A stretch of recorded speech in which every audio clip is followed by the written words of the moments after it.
The deception of sin is this, especially for believers. Believers know about the grace of God forgives them and all that. And so they kind of think that they can still sin. And bless God, you can sin.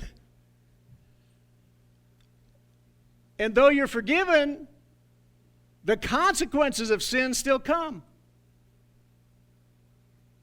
Man, it doesn't matter if you're a believer. Listen, I don't want to start naming the sins, but every sin has a consequence, has a reward. It pays, it pays, it pays. It will always pay. It's due you. It will never not pay you. Sin will always pay you. And let's put it in.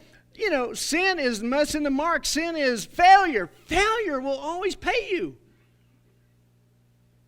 The problem is we sin and we boldly step out there and say, well, if God is God and He doesn't like what I'm doing, then let Him punish me now.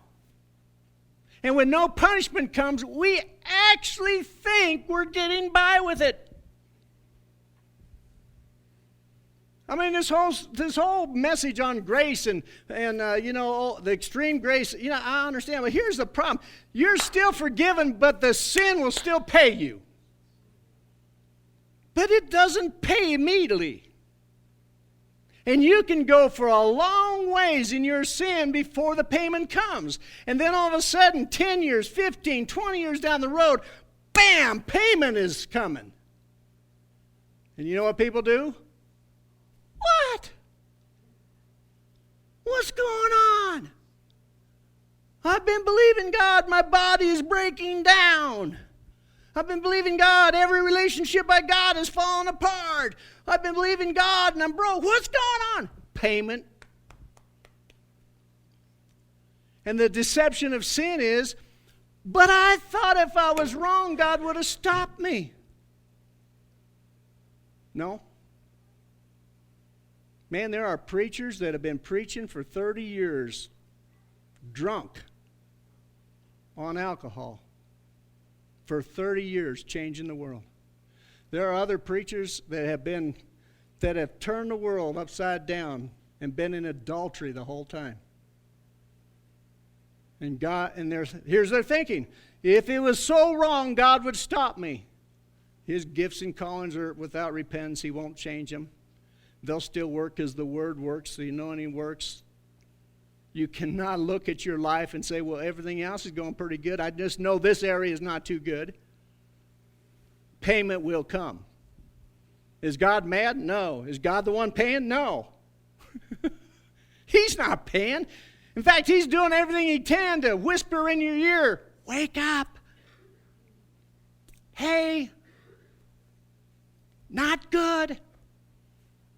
I'm trying to help you get in a place of safety.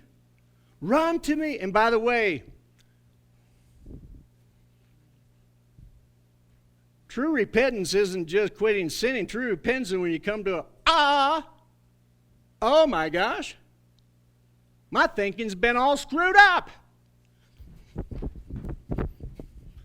I gotta get back and get in the presence of God again and start and say, God, cleanse me from this thing. And do all that you can, because I've got a lot of, listen, He can't, I'm telling you, your sin doesn't just affect you, it affects everybody that you touch and everybody that's ever heard of you. People say, well, it's my life, I'll do whatever I want with it. How bogus is that? You are connected, and I'm connected. And you and I have the privilege right now of helping our brothers and sisters come to a deeper knowledge and an understanding and some wisdom about how to live this life.